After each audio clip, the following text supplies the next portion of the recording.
سورۃ الرحمن اور سورۃ الواقعہ یہ آخری جوڑا ہے. میں نے عرض کیا تھا شروع میں کہ یہ 7 صورتیں جو ہیں ان میں سے سورہ قاف منفرد ہے، سورہ زاریات، سورہ طور جوڑا ہے، سورۃ النجم، سورۃ القمر جوڑا ہے، سورۃ الرحمن، سورۃ الواقعہ یہ جوڑا ہے. یہ جوڑا بڑا عجیب ہے. قرآن مجید کی یہ 2 صورتیں ایسی ہیں کہ نبوت، رسالت، وحی، ان تینوں کے ذکر سے بالکل خالی ہے، ذکر ہی نہیں. ہر صورت کا اپنا ایک مزاج ہے، اپنی ایک خاص شان ہے اس میں. اور دوسرے یہ کہ سورہ رحمان جو ہے یہ واحد صورت ہے پورے قرآن میں جس میں مسلسل خطاب جنوں اور انسانوں سے متواتر ہو رہا، پیرلل. ویسے تو یہ کہ یہ بات میں عرض کر چکا ہوں کہ جنوں میں کوئی نبی نہیں، ان میں روح نہیں ہے، روح آدم میں پھونکی گئی تھی، اور چونکہ ریسیپینٹ آف وحی از روح تو ان کے ہاں وحی نہیں ہے. لہذا وہ بھی جو انسانوں میں رسول آئے ہیں انہی کی ہدایت کے پیرو رہے. ان میں سے جو اچھے لوگ ہیں، جو نیک لوگ ہیں، وہ ایمان لائے، جس کی ایک مثال ہمارے سامنے آ بھی چکی ہے. وہ جنات تھے، حضرت موسیٰ پر ایمان رکھنے والے تھے، تورات کے ماننے والے تھے، اور ان کا گزر ہوا، قرآن انہوں نے سنا، وہ ایمان لے آئے اور پھر جا کر وہ اپنی قوم میں تبلیغ شروع کر دی. تو گویا کہ قرآن مجید میں جب یا ایھا الناس کہا جاتا ہے تو اگرچہ انسان مراد ہیں، لیکن یہ کہ انہی کے تابع خطاب جو ہے وہ جنات سے بھی ہے. لیکن اس صورت میں اس کو کھول دیا گیا. باقی یہ اسی پر قیاس کرتے ہیں پورے قرآن کو سمجھیے کہ پورے قرآن کے مخاطب انسان بھی ہیں، جنات بھی ہیں. لیکن یہاں صرف یہ کہ اس کو ایک ایک قدم کے اوپر تسنیہ کا صیغہ، فَبِأَيِّ آلَاءِ رَبِّكُمَا تُكَذِّبَانِ فَبِأَيِّ آلَاءِ رَبِّكُمَا تُكَذِّبَانِ یا معشر الجن والانس، اے انسانوں اور اے جنات کی جماعتوں. جو کھل کر جو ہے صراحت کے ساتھ جو ہے انسانوں کے ساتھ جنات کا ذکر اور ان سے خطاب تو صرف اس ایک صورت میں پورے قرآن مجید میں. ایک اور بات یہ ہے کہ اس میں 2 جنتوں کا تذکرہ ہے، اور سورہ واقعہ میں بھی ایسا ہی ہے. ان دونوں میں ترتیب عجیب ہے مضامین کے اعتبار سے، جس کو کہ آپ مرر امیج کہتے ہیں. آج کل مکان بہت سے بنتے ہیں ایسے کہ بالکل مرر امیج ہوتے ہیں کہ یوں لا کے ملا دیے تو ایک جیسے ہوں گے. ڈرائنگ روم جڑے ہوئے ہیں، پھر کوئی بیڈ روم ہے وہ ادھر ہے، پھر ادھر آخر میں پورچ ہے، وہی نقشہ ادھر ہے وہی نقشہ ادھر ہے، تو گویا کہ ہے مرر امیج. تو ان دونوں صورتوں میں مضامین جو ہے مرر امیج کے ساتھ ہے. سورہ رحمان میں قرآن مجید کی عظمت کا بیان اور اس کا جو حق ہے جو انسانوں کو ادا کرنا چاہیے اس کو مضمر کیا اور عظمت قرآن کا بیان کیا. یہ شروع ہو رہی ہے صورت اس سے. سورہ واقعہ میں وہ آخر میں آئے گا قرآن کی عظمت کا بیان اور جو لوگ کہ اس کا حق ادا نہیں کرتے ان کا انجام. پھر اس میں اس کے بعد جو ہے پہلے ذکر ہے اہل جہنم کا، اور اس کے بعد ہے 2 طرح کی جنتوں کا. 2 درجے ہیں اہل جنت کے، لیکن وہاں کیا ہے؟ پہلے تذکرہ ہے دو کامیاب گروہوں کا، اور پھر آخر میں تذکرہ ہے جہنمیوں کا. اس اعتبار سے اس میں مضامین کی بڑی گہری مناسبت بھی ہے، اور ایک مرر امیج کی ترتیب سے یہ عکسی ترتیب ان کے مضامین میں ہے. سورۃ الرحمن بسم اللہ الرحمن الرحیم. نوٹ کر لیجئے یہ ترجیحی جو آیت ہے اس میں 31 مرتبہ آئی ہے آیت. کل آیات 78 ہیں، جن میں سے 31 جو ہیں وہ تو در حقیقت فَبِأَيِّ آلَاءِ رَبِّكُمَا تُكَذِّبَانِ اس کی تکرار ہے. یہ اسلوب قرآن مجید میں یا تو سورہ شعراء میں آ چکا ہے، 8 بار وہ الفاظ آئے تھے اِنَّ فِي ذَلِكَ لَآیَةً وَمَا كَانَ أَكْثَرُهُم مُؤْمِنِينَ وَإِنَّ رَبَّكَ لَهُوَ الْعَزِيزُ الرَّحِيمُ 8 مرتبہ. یا یہ القمر میں ہم 4 دفعہ پڑھ چکے ہیں فَكَيْفَ كَانَ عَذَابِي وَنُذُرِ وَلَقَدْ يَسَّرْنَا الْقُرْآنَ لِلذِّكْرِ فَهَلْ مِن مُدَّكِرٍ. اور یہاں سورۃ الرحمن میں 31 بار آئے گا فَبِأَيِّ آلَاءِ رَبِّكُمَا تُكَذِّبَانِ. بسم اللہ الرحمن الرحیم. الرحمن علم القرآن خلق الانسان علمہ البیان. رحمان، اور یہ اللہ کا وہ نام ہے جو رحمت کے مادے سے، لیکن خاص شان اس کی یہ ہے کہ جس میں ایک طوفانی کیفیت ہے اللہ کی رحمت، ٹھاٹھے مارتے ہوئے سمندر کی طرح. غضبان ہم پڑھ چکے ہیں 2 دفعہ، نہایت غضبناک. حضرت موسیٰ کے لیے لفظ آیا غضبان آصفہ. تو عرب کہے گا اگر بھوک سے مر رہا ہے انا جوعان، پیاس سے مر رہا ہے انا عطشان، تو رحمان کے وزن پر بہت مبالغہ ہوتا ہے، اور اس میں ایک شان ہوتی ہے جیسے کہ طوفانی شان، طوفان وہ بھی اسی میں ہے۔ اور رحمان وہ ہستی کہ جس کی رحمت ٹھاٹے مارتے سمندر کے مانند ہے۔ علم القرآن، اس نے قرآن سکھایا ہے۔ یعنی یہ کہ قرآن مجید کی عظمت کا تصور کرو، یہ اللہ کی رحمانیت کا مظہر عتم ہے، اس کی رحمت کی سب سے بڑی شان، اس کا مظہر عتم جو ہے وہ قرآن ہے۔ دوسری بات یہ، اللہ کے ناموں میں چوٹی کا نام رحمان ہے، بہت پسندیدہ، رحمت کی تو ضرورت ہر شخص کو ہے۔ حضور نے فرمایا میں بھی مستغنی نہیں، آپ نے ایک موقع پہ فرمایا کہ کوشش جنت میں صرف اپنے اعمال کی بنیاد پر نہیں جائے گا جب تک کہ رحمت خداوندی دستگیری نہ کرے۔ اور حضرت عائشہ سے ہے یہ روایت، حضرت عائشہ نے پوچھ لیا، ظاہر بات ہے میاں بیوی کے درمیان ایک بے تکلفی بھی ہوتی ہے کہ کیا حضور آپ بھی؟ آپ نے فرمایا ہاں میں بھی۔ الا ان یتغمدنی ربی برحمتہ، میں بھی جنت میں نہیں جا سکوں گا مگر اس صورت میں کہ میرا رب مجھے اپنی رحمت سے ڈھانپ لے۔ تو رحمان چوٹی کا نام ہے اللہ کے ناموں میں سے، اور جو علم اللہ نے دیا ہے انسان کو اس میں چوٹی کا علم قرآن ہے۔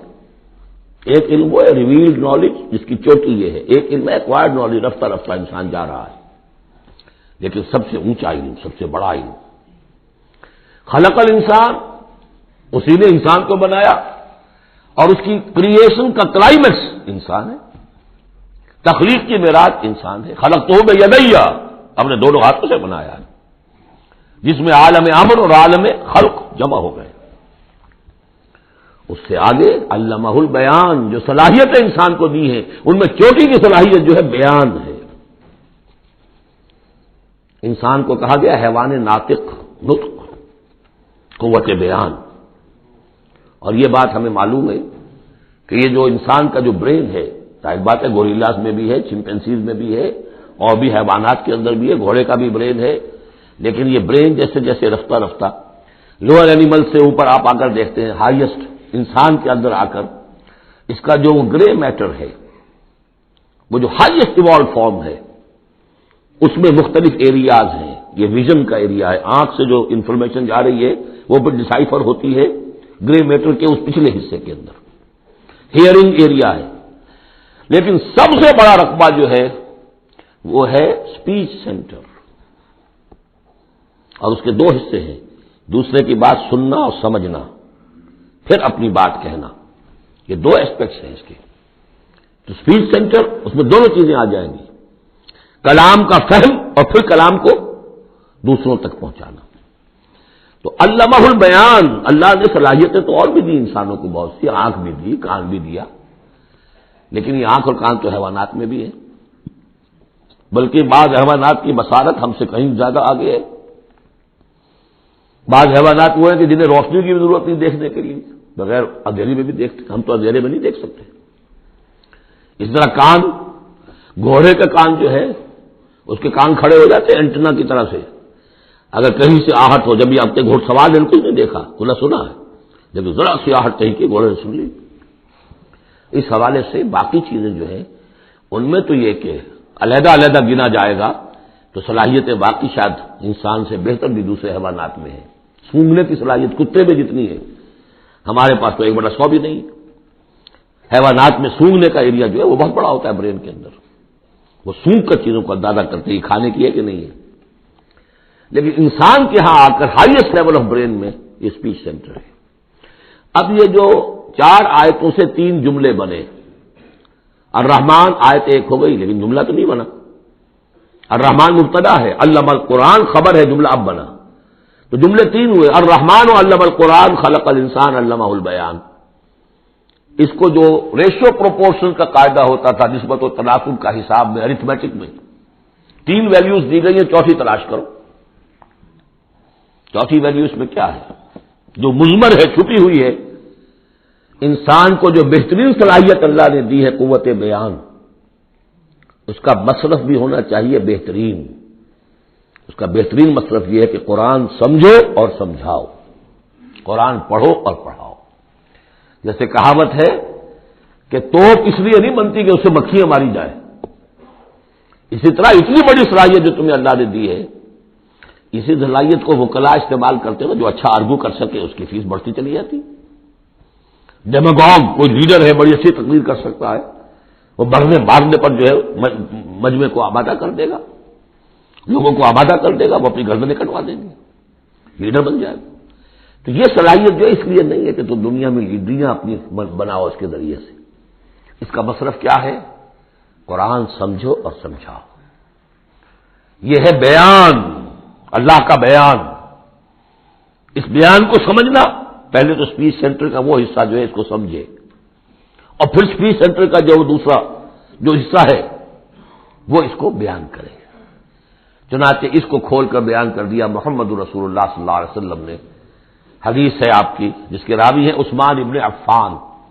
دیکھیے نام کے اندر بھی وہ قافیہ مل رہا ہے، الرحمن علم القرآن خلق الانسان علمہ البیان عن عثمان ابن عفان۔ اب عفان کے بیٹے عثمان نے روایت کیا، حضور نے فرمایا خیرکم من تعلم القرآن وعلمہ، اور خیر یہاں پر سپرلیٹو کے سنس میں آ رہا ہے، تم میں بہترین لوگ وہ ہیں جو قرآن سیکھیں اور سکھائیں۔ اب سورہ قبر کے فوراً بعد یہ وَلَقَدْ يَسَّرْنَا الْقُرْآنَ لِلذِّكْرِ فَهَلْ مِن مُّدَّكِرٍ الرحمن علم القرآن خلق الانسان علمہ البیان الشمس والقمر بحسبان۔ یہ سورج اور چاند سب ایک حساب کے ساتھ ہیں، ان کی گردش حساب کے ساتھ ہے، اسی حساب سے دن بن رہے ہیں، راتیں بن رہی ہیں، ہفتے اور سال اور مہینے بن رہے ہیں۔ والنجم والشجر یسجدان، نجم جو ہے تو ستارے، سورج اور چاند کے مناسبت سے تو اس کے لیے ستارے کی مفہوم ہے، لیکن نجم جو عربی زبان میں جھاڑیوں کو بھی کہتے ہیں جو زمین میں ہوتی ہیں، کیونکہ یہ ستارے بھی زمین میں اتنے نظر آتے ہیں جیسے کہ جھاڑیاں ہوں۔ تو نجم والشجر یسجدان، شجر کے حوالے سے اگر ترجمہ کرتے ہیں تو وہ جھاڑیاں، یہ بھی سجدہ کرتے ہیں، اللہ کے سامنے سربسجود ہوتے ہیں، ان کے سائے جیسا کہ کئی دفعہ آ چکا ہے۔ والسماء رفعها ووضع الميزان، اور آسمان کو اس نے بلند کیا اور اس میں رکھے ترازو۔ یہاں اس سے مراد وہ ترازو نہیں ہے جو کہ تولتی ہے دنیا کے اندر، اس میں بیلنس ہے، کاسمک بیلنس۔ آسمان اور زمین کے اندر، آسمان میں جتنے اجرام سماویہ ہیں، ان کو جو چیز تھامے ہوئے ہے، قائم رکھے ہوئے ہے، وہ ایک بیلنس ہے۔ جو کشش ثقل ہے، ان کی مختلف، یہ سب ایک دوسرے کو کھینچ رہے ہیں، اور ادھر ادھر سے دونوں طرف سے جو کھینچ ہے وہ ہر کرے کو اپنی جگہ پر رکھے ہوئے ہیں۔ یہ بیلنس جب ذرا سا گڑبڑ ہوگا اور یہ کرے آپس میں ٹکرا جائیں گے۔ فاصلے بھی کہیں تو ہوتا ہے conversely proportional to the distance, لہذا جو گریویٹیشنل فورس ہے، اگر ایک طرف سے ذرا فاصلہ کم ہو گیا، اس کا مطلب دوسری طرف بڑھ گیا، تلپٹ ہو جائے گا۔ تو یہ کاسمک بیلنس ہے۔ والسماء رفعها ووضع الميزان الا تطغوا في الميزان، دیکھو اس میزان میں، اس توازن میں، یہ جو بیلنس ہے یہاں کا، اس میں کوئی کمی بیشی نہ کرو، بد زیادتی کرو۔ واقیموا الوزن بالقسط ولا تخسروا الميزان، اور قائم رکھو وزن کو قسط کے ساتھ، عدل کے ساتھ، اور اس کے اندر کہیں کوئی کمی نہ کرو، نہ تطغوا نہ تخسروا، نہ کمی نہ زیادتی۔ کہیں فاصلہ بڑھ جائے گا تب بھی خرابی، کہیں فاصلہ کم ہو جائے گا تب بھی خرابی۔ والارض وضعها للانام، الفاظ کی مناسبت سے بعض لوگوں نے سمجھا کہ ترازو ہی مراد ہے، تو ٹھیک ہے، اس میں کوئی حرج نہیں ہے اگر مراد لی جائے، لیکن ترتیب دیکھیے جس طرح یہ آ رہا ہے الشمس والقمر بحسبان۔ اب اس کے حوالے سے یہ گویا کہ کاسموس کی بات ہو رہی ہے، اس کاسموس کی بات کے بعد نیچے اتر کے والارض وضعها للانام، تدریجاً نیچے آ رہے ہیں، اور زمین کو ہم نے بنا دیا، رکھ دیا لوگوں کے لیے، پست کر دیا، ان کے قدموں میں بچھا دیا اپنی مخلوقات کے لیے، اور مخلوقات میں انسان بھی ہیں، جنات بھی ہیں۔ فیہا فاکہۃ، اس میں میوے ہیں، والنخل، اور کھجوریں ہیں، ذات الاکمام، جن پر کے غلاف چڑھے ہوتے ہیں، والحب ذو العصف، اور اناج ہے جس کے ساتھ بچ بھی ہوتا ہے، والریحان، اس کے دو ترجمے ہیں، ایک تو یہ کہ اور خوشبودار پھول بھی ہے، یا یہ کہ اور دوسری غذائیں بھی ہیں۔ فَبِأَيِّ آلَاءِ رَبِّكُمَا تُكَذِّبَانِ، عام طور پر جو ترجمہ ہے اس میں اعلیٰ کا ترجمہ کیا گیا ہے نعمتیں، لیکن اصل میں یہاں نعمت قدرت ان دونوں کو جمع کیجیے. کہیں وہ نعمت کا تذکرہ ہے، کہیں اللہ کی قدرت کا ذکر ہے، اس کی قدرت کی نشانیاں ہیں. فَبِأَيِّ آلَاءِ رَبِّكُمَا تُكَذِّبَانِ، تو تم اپنے رب کی کون کون سی نعمتوں اور قدرتوں کا انکار کرو گے.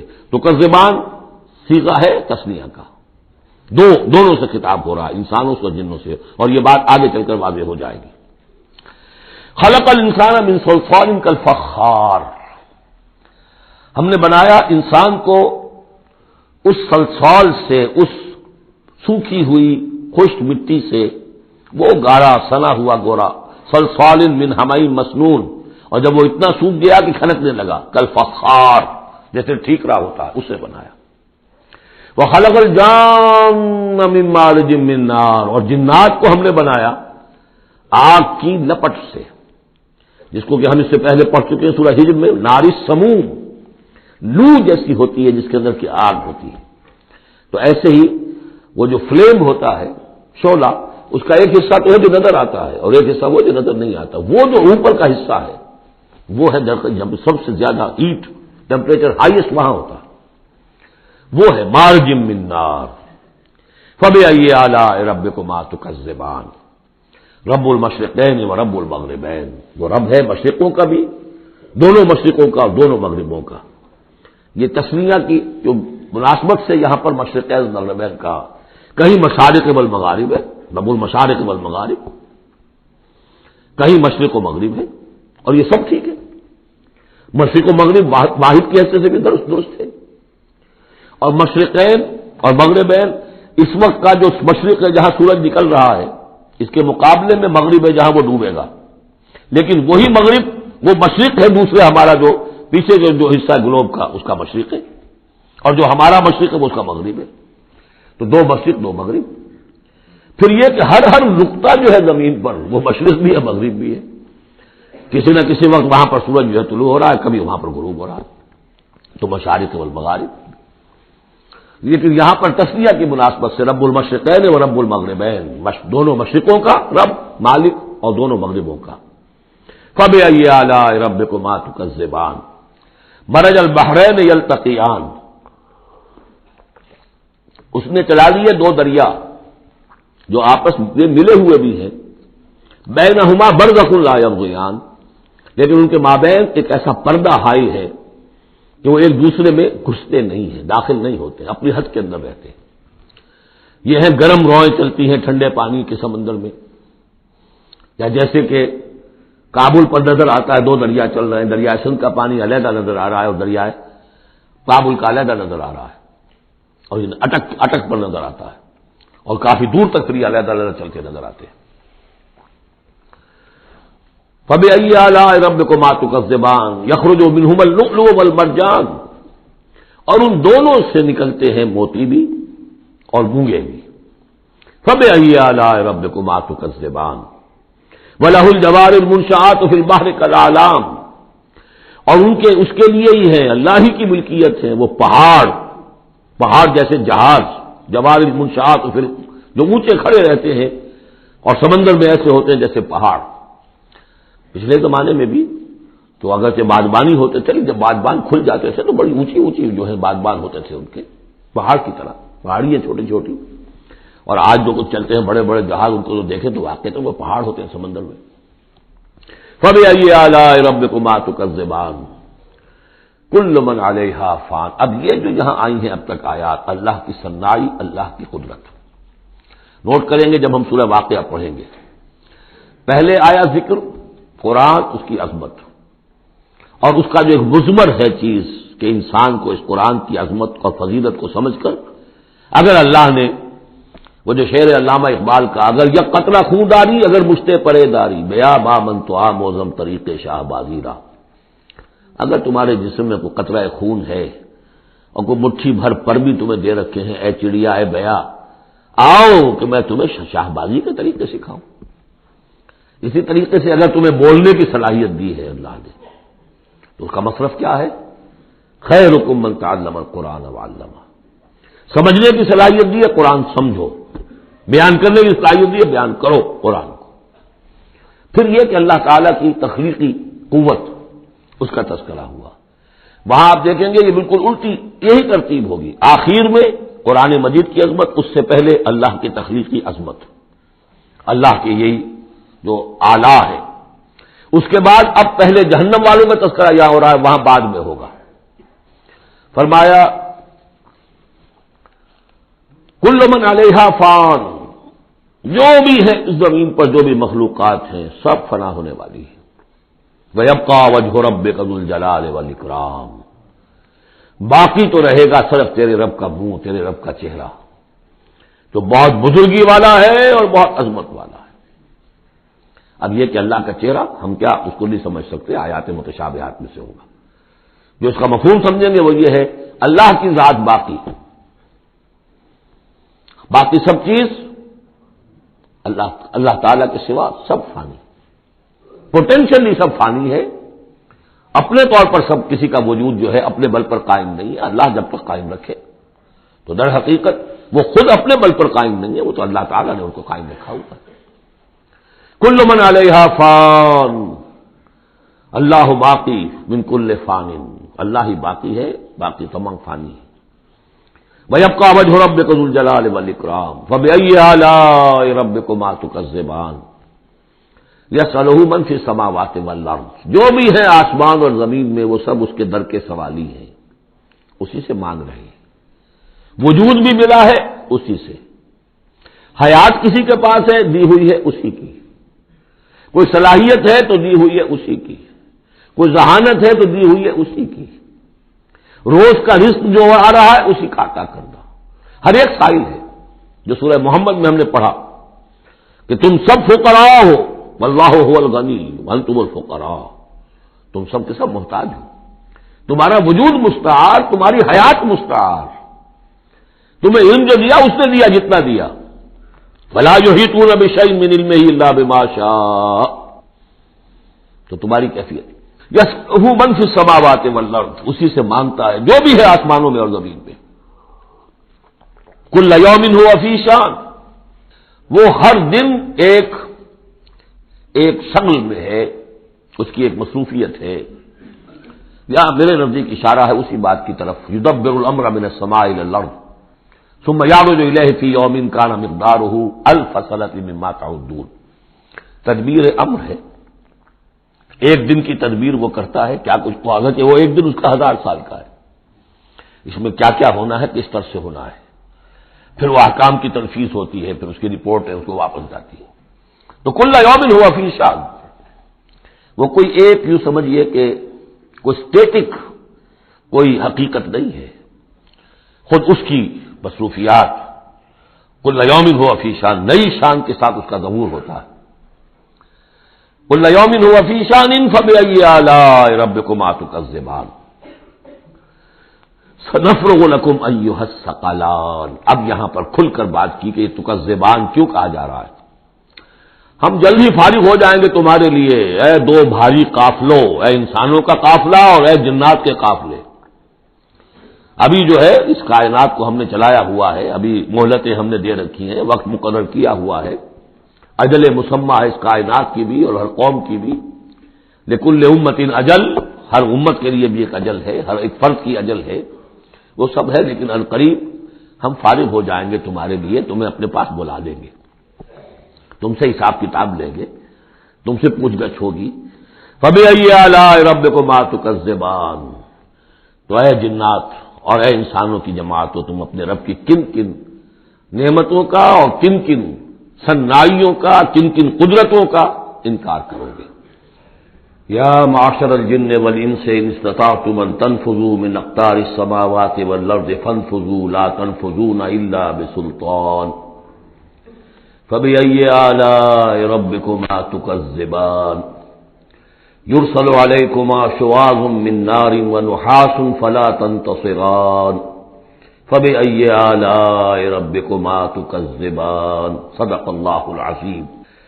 کیونکہ اس سے پہلے آیت آ چکی ہے سنفرغ لکم ایھا الثقلان، دو بھاری قافلے جو ہیں اللہ تعالیٰ کی مخلوقات میں سے، ایک قافلہ انسانیت اور ایک قافلہ جو جنوں پر مشتمل ہے، اب یہاں اس آیت میں، آیت نمبر 33 میں براہ راست ان سے خطاب ہے، اے گروہ جن اور اے گروہ انس، یا معاشر الجن والانس ان استطعتم، اگر تمہارے اندر استطاعت ہے، طاقت رکھتے ہو، ان تنفذوا من اقطار السماوات والارض، کہ تم نکل بھاگو آسمانوں اور زمین کے دائروں سے، کناروں سے، فانفذوا تو نکل جاؤ، لا تنفذون الا بسلطان، نہیں نکل سکو گے مگر اللہ تعالی کی سبب کے ساتھ۔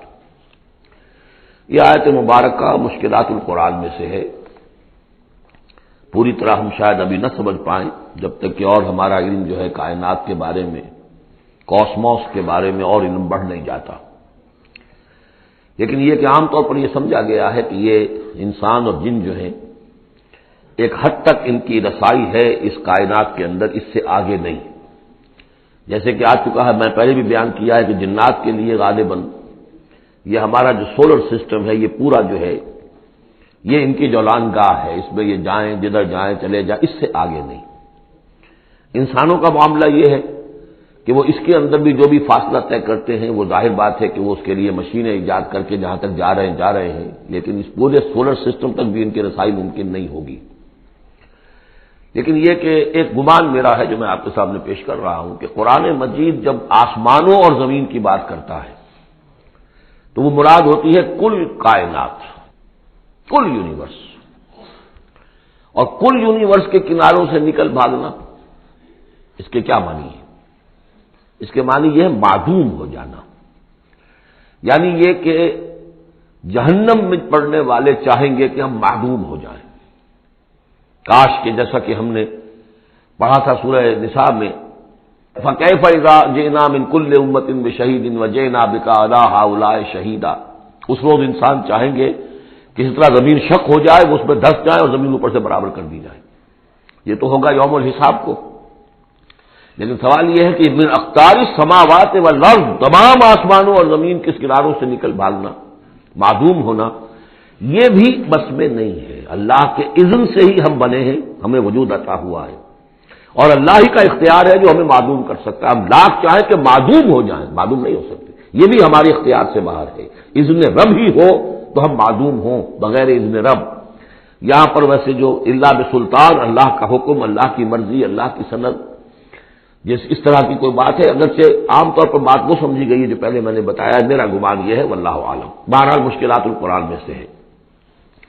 فَبِأَيِّ آلَاءِ رَبِّكُمَا تُكَذِّبَانِ، تو تم اپنے رب کی کن کن نعمتوں اور کن کن صنائیوں اور کاریگریوں اور کن کی قدرتوں کا انکار کرو گے۔ یُرْسَلُ عَلَيْكُمَا شُوَاظٌ مِّن نَّارٍ، تم پر پھینکے جائیں گے شعلے بھڑکتے ہوئے آگ کے، وَنُحَاسٌ، اور دھواں ملا ہوا، وہ آگ جس میں کہ دھواں ملا ہوا ہو، فَلَا تَنتَصِرَانِ، پھر تم بدلہ نہیں لے سکو گے۔ فَبِأَيِّ آلَاءِ رَبِّكُمَا تُكَذِّبَانِ فَإِذَا انشَقَّتِ السَّمَاءُ، جب آسمان پھٹ جائے گا، فَكَانَتْ وَرْدَةً كَالدِّهَانِ، تو ایسے ہو جائے گا گلابی رنگ کا جیسے کہ تیل کی تلچھٹ ہوتی ہے، جب تیل کو صاف کیا جاتا ہے تو اس کے نیچے جو تلچھٹ رہ جاتی گلابی رنگ کی۔ فَبِأَيِّ آلَاءِ رَبِّكُمَا تُكَذِّبَانِ فَيَوْمَئِذٍ لَا يُسْأَلُ عَنْ ذَنبِهِ إِنسٌ وَلَا جَانٌ، تو اس روز کوئی پوچھنے کی ضرورت نہیں ہوگی ان کے گناہوں کے بارے میں، نہ انسانوں سے نہ جنوں سے۔ اللہ تعالیٰ پوچھے گا، حساب کتاب بھی ہوگا، لیکن یہ کہ اپنی جگہ پر ہر ایک کے چہرے پر لکھا ہوگا اس کا انجام۔ بل الانسان علی نفسہ بصیرہ، چنانچہ کئی جگہ قرآن مجید میں نقشہ کھینچا گیا ہے، میدان قیامت میں جب لوگ کھڑے ہوں گے، کچھ لوگوں کے چہرے تر و تازہ ہوں گے، کچھ لوگوں کے اوپر مردنی چھائی ہوئی ہوگی، جس کی مثال بہترین ہوتی ہے ہائی سکولز کے اندر ہر سال جب ڈکلیئر کرتے ہیں امتحان، سالانہ امتحان کا نتیجہ، تو جب کھڑے ہوتے ہیں طالب علم سننے کے لیے، تو بعض لوگوں کے چہروں کے اوپر لکھا ہوتا ہے کہ یہ فیل ہونے، اس لیے کہ انہیں معلوم ہے لکھ کر کے آئے تھے ہم، اور بعض کے چہرے تر و تازہ ہوتے ہیں، انہیں اگر فکر ہوتی ہے تو اس کی کہ میں فرسٹ آتا ہوں یا نہیں آتا، بس اس کی تشویش ہو سکتی ہے، لیکن یہ کہ انہیں کوئی اندیشہ یہ نہیں ہوتا کہ وہ فیل ہو جائیں گے۔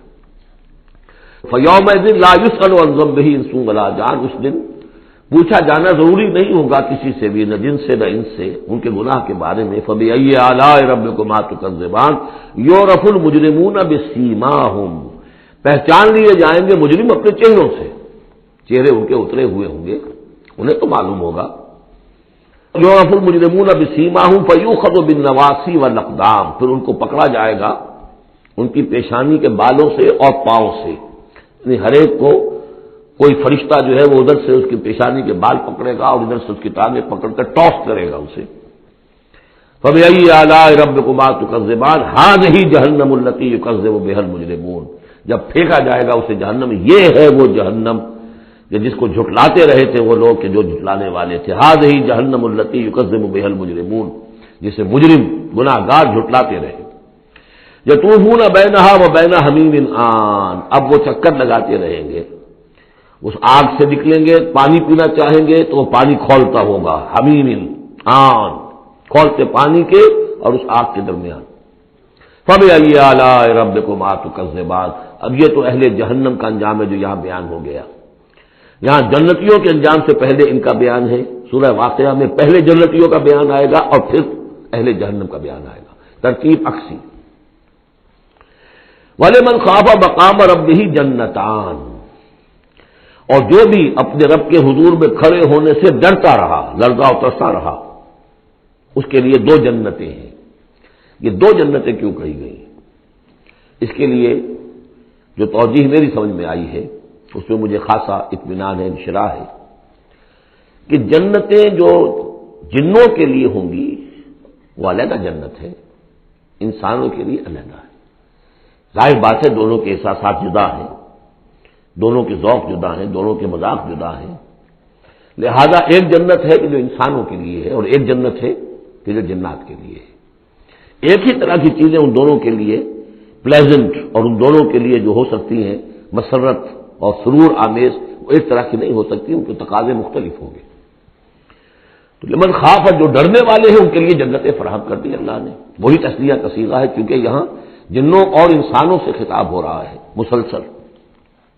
یہ جو جنتان ہوں گی یہ ابتدائی جنتیں جن کا ذکر یہاں ہو رہا ہے، اس کے بعد دو اور جنتیں ہوں گی، تو جنتیوں کے دو درجے ہیں، ان میں جنات بھی ہوں گے انسان بھی ہوں گے، تو چار ہو گئے۔ کمتر درجے کے جنتی انسان اور جن دو، اور برتر درجے کے جنتی انسان اور جن دو، تو دو اور دو چار۔ تو یہاں پر اس سورہ مبارکہ میں چار جنتوں کا ذکر ہے۔ پہلے یہ کمتر درجے کے جنتیوں کا ذکر ہو رہا ہے۔ وَلِمَنْ خَافَ مَقَامَ رَبِّهِ جَنَّتَانِ فَبِأَيِّ آلَاءِ رَبِّكُمَا تُكَذِّبَانِ ذَوَاتَا أَفْنَانٍ، اس کی بہت سی شاخیں ہوں گی اس جنت کی۔ فَبِأَيِّ آلَاءِ رَبِّكُمَا تُكَذِّبَانِ فِيهِمَا عَيْنَانِ تَجْرِيَانِ، ان دونوں میں چشمے ہیں۔ اب عینان، ایک ایک جنت میں ایک ایک چشمہ ہے جو بہہ رہا ہے۔ فَبِأَيِّ آلَاءِ رَبِّكُمَا تُكَذِّبَانِ، اپنے رب کی کون کون سی نعمتوں کو جھٹلاؤ گے۔ فِيهِمَا مِن كُلِّ فَاكِهَةٍ زَوْجَانِ، اور ان دونوں میں ہر طرح کے جو میوے ہیں ان کی دو دو قسمیں ہیں، جوڑے ہیں۔ فَبِأَيِّ آلَاءِ رَبِّكُمَا تُكَذِّبَانِ مُتَّكِئِينَ عَلَىٰ فُرُشٍ بَطَائِنُهَا مِن اسْتَبْرَقٍ وَجَنَى الْجَنَّتَيْنِ دَانٍ، اور وہ وہاں تکیہ لگائے ہوں گے، سہارا لگائے ہوں گے ایسے فرشوں پر کہ جن کے استر بنے ہوئے ہوں گے گاڑھے ریشم کے، استر ہوں گے گاڑھے ریشم کے، تو جو ان کا اصل جو اوپر کا حصہ ہوگا وہ کس شے کا ہوگا، گویا کہ وہ تمہارے تصور سے باہر ہے۔ وَجَنَى الْجَنَّتَيْنِ دَانٍ، اور دونوں جو باغ ہیں دونوں جنتوں کے، ان کے جو پھل ہیں میوے وہ جھک رہے ہوں گے نیچے کو ہوں گے، تاکہ آرام سے جنتی جو ہے جو چاہے حاصل کر لے۔ فَبِأَيِّ آلَاءِ رَبِّكُمَا تُكَذِّبَانِ فِيهِنَّ قَاصِرَاتُ الطَّرْفِ، ان جنتوں میں ہوں گی وہ عورتیں کہ جن کے نگاہیں نیچے جھکی ہوئی ہوں گی۔ عورت کے اندر شرم اور حیا جو ہے اس کا خاص زیور ہے، یہ خود اس کے حسن کا ایک حصہ ہے، تو نگاہوں کا نیچا ہونا یہ اصل میں حیا اور شرم کی علامت ہے، نیچے نگاہ والی۔ لم یطمثن انس قبلہم ولا جان، ان کو چھوا نہیں ہوگا اس سے پہلے نہ کسی انسان نے نہ جن نے، ان سے پہلے، یعنی ظاہر بات ہے کہ جو جنوں کی جنت ہے اس میں ان کی مناسبت سے ان کے لیے بیویاں ہوں گی، اور جو مردوں کی انسانوں کی جنت ہے ان کے لیے ان کی مناسبت سے ہوں گی، اور وہ جو ہوں گی جو جنت جنات کی ہے ان میں جو بھی ان کے لیے ہوں گی ان کی بیویاں انہیں بھی کسی جن نے پہلے چھوا نہیں ہوگا، اور اسی طرح انسانوں کے لیے جو جنت ہوگی اس میں جو ان کو بیویاں دی جائیں گی ان کو کسی انسان نے پہلے نہیں چھوا ہوگا۔ فَبِأَيِّ آلَاءِ رَبِّكُمَا تُكَذِّبَانِ كَأَنَّهُنَّ الْيَاقُوتُ وَالْمَرْجَانُ وہ جو ہوں گی بیویاں دی جائیں گی ان جنتوں میں وہ ایسے ہوں گی جیسے لال اور مونگے. فبأي آلاء ربكما تكذبان هل جزاء الإحسان إلا الإحسان. کیا احسان کا، بھلائی کا، نیکی کا بدلہ احسان اور بھلائی کے سوا بھی کچھ ہو سکتا ہے؟ ان لوگوں نے اللہ کے لیے، اللہ کے دین کے لیے، اللہ کے احکام کی پابندی میں جو کچھ بھی انہوں نے محنتیں کی، کوششیں کی، اب ظاہر بات ہے کہ اللہ تعالیٰ کو اس کا بدلہ انہیں دینا ہے انہی صورتوں میں. وَمِن دُونِهِمَا جَنَّتَانِ، اور ان سے پرے دو جنتیں اور ہیں. اب اس میں مفسرین کے مختلف اقوال ہیں، پہلی جنتیں کن کی ہیں، دوسری جنتیں کن کی ہیں. اس لیے کہ اس کے لیے دو الفاظ جو آئیں گے سورہ واقعہ میں آئیں گے کہ ایک اصحاب الیمین ہے اور ایک مقربون ہے. ایک وہ ہے جو آگے اللہ کے بہت ہی مقرب بارگاہ ہو جاتے ہیں، اولئک المقربون، اور ایک وہ ہے کہ جو داہنے والے ہیں اور ایک ہے شمال والے.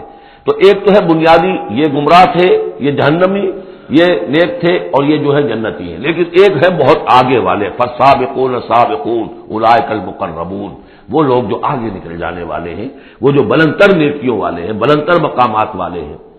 جیسے کہ سورہ توبہ میں ہم نے پڑھا تھا والسابقون الاولون من المہاجرین والانصار والذین اتبعوہم بإحسان، تو دو درجے ہو گئے تھے. تو اس طرح یہاں پر جو میرے نزدیک پہلی جنتوں کا تذکرہ جو ہے وہ در حقیقت ہے جو کم تر جنتی ہے، اصحاب الیمین. اور اب جو تذکرہ ہو رہا ہے وہ ہے جنت ان کی کہ جو مقربین بارگاہ ہے، سابقین. وَمِن دُونِهِمَا جَنَّتَانِ، اور ان دونوں کو پرے اور دو جنتیں ہوں گی. فَبِأَيِّ آلَاءِ رَبِّكُمَا تُكَذِّبَانِ، یہ بھی دو ہوں گی، ایک جنات کے لیے اور ایک انسانوں کے لیے. مُدْحَامَّتَانِ، بڑے گہرے سبز رنگ کی جنتیں ہوں گی. سبز کاہی جسے ہمارے یہاں کہا جاتا ہے، گہرا سبز، سیاہی مائل سبز، اتنی گہرا سبز ہو کہ سیاہی مائل ہو جائے. یہ میں ابھی عرض کروں گا، اس کی ایک خاص پس منظر ہے. فَبِأَيِّ آلَاءِ رَبِّكُمَا تُكَذِّبَانِ فِيهِمَا عَيْنَانِ نَضَّاخَتَانِ، اس میں دو چشمے ہیں ابلتے ہوئے. فَبِأَيِّ آلَاءِ رَبِّكُمَا تُكَذِّبَانِ فِيهِمَا فَاكِهَةٌ وَنَخْلٌ وَرُمَّانٌ، اس میں میوے ہیں، کھجوریں ہیں، انار ہیں. فَبِأَيِّ آلَاءِ رَبِّكُمَا تُكَذِّبَانِ، یہ یوں سمجھیے کہ ایک تو ہے خالص عربی ذوق اور عرب کا جو ایک خاص ماحول تھا، اور خاص طور پر عرب کا وہ علاقہ جس میں قرآن نازل ہوا ہے، حجاز، پہاڑی علاقہ ہے. اس میں جب آتے تھے چشمے اور جب بہہ جاتی تھی وادیاں تو ابلتی ہوئی پہاڑی چونکہ چشمے جیسے ہوتے ہیں، پہاڑی نالے، تو ان کے اندر جوش و خروش ہوتا ہے. اور دوسرے کہ وہاں پر جو باغات ہوتے تھے کھجور کے درخت، اور وہاں پر وہ سبزی جو رنگ ہے ان کا وہ سبزی مائل گہرا، اور اسی کے اندر پھر جو چھاؤں ہے. تو جو ان کا تصور ہے ایک عربی ذوق ہے، ایک عجمی ذوق ہے. وہ عجمی ذوق ہے جو پہلے بیان ہوا ہے، عربی ذوق ہے جو اب بیان ہو رہا ہے. فیہما فاکہۃ ونخل ورمان، اب یہ چیزیں جو ہیں یہ عرب کے اندر کھجوریں ہیں، انار ہیں. فبأي آلاء ربكما تكذبان فیہن خیرات حسان، اس میں ہوں گی بہت ہی اچھی عورتیں، نہایت خوبصورت. فبأي آلاء ربكما تكذبان حور مقصورات فی الخیام، اب یہاں حور کا لفظ آیا، پہلے میں نہیں آیا ہے. پہلے میں یہ تو آیا ہے فیہن قاصرات الطرف لم یطمثن انس قبلہم ولا جان، لیکن لفظ حور یہاں آیا ہے. اسی کو نوٹ کریں گے کہ سورہ واقعہ میں بھی ایک کے ساتھ حور کا لفظ آئے گا، دوسرے کے ساتھ نہیں. حور مقصورات فی الخیام، اب یہ بھی عرب پس منظر ہے، خیموں میں رہنے والے. وہ حوریں کہ جو خیموں میں رکی رہنے والی ہوں گی. ظاہر بات ہے کہ وہاں پر تو عام طور پر شہر بہت کم تھے پورے عرب کے اندر، حجاز کے اندر بہت کم، جو عام طور پر جو آبادیاں تھیں وہ خیموں میں رکی رہنے والیاں. وقرن فی بیوتکن ولا تبرجن تبرج الجاہلیۃ الاولی، وہ شمع محفل نہیں بنتی بلکہ وہ چراغ خانہ بنتی ہیں. حور مقصورات فی الخیام فبأي آلاء ربكما تكذبان لم یطمثن انس قبلہم ولا جان، نہیں انہیں چھوا ہوگا ان سے پہلے نہ کسی انسان نے اور نہ کسی جن نے. یہ ان دونوں کے میرے نزدیک علیحدہ جنات کی جو جنت ہے اس میں جو ان کے لیے عورتیں اور بیویاں فراہم کی جائیں گی انہیں کسی جن نے نہیں چھوا ہوگا ان سے پہلے، اور جو انسانوں کے لیے جنت ہوگی وہاں جو انہیں بیویاں دی جائیں گی اور حوریں دی جائیں گی انہیں کسی انسان نے نہیں چھوا ہوگا. فبأي آلاء ربكما تكذبان متكئين على رفرف خضر وعبقری حسان، وہ تکیہ لگائے بیٹھے ہوئے ہوں گے سب مسندوں پر اور بڑے قیمتی نفیس بچھونوں پر. فَبِأَيِّ آلَاءِ رَبِّكُمَا تُكَذِّبَانِ تَبَارَكَ اسْمُ رَبِّكَ ذِی الجلال والإکرام، بہت بابرکت ہے نام تیرے رب کا جو بہت ذی الجلال بڑائی والا ہے اور اکرام عظمت والا ہے۔ اب اس میں آپ نے دیکھا نبی، رسول، کتاب، کسی کا کوئی تذکرہ نہیں، اللہ اور آخرت، جنت اور دوزخ، باقی اللہ کی کریٹو جو اس کی ایکٹیویٹی ہے، آیات آفاقیہ، آیات انفسیہ، تذکیر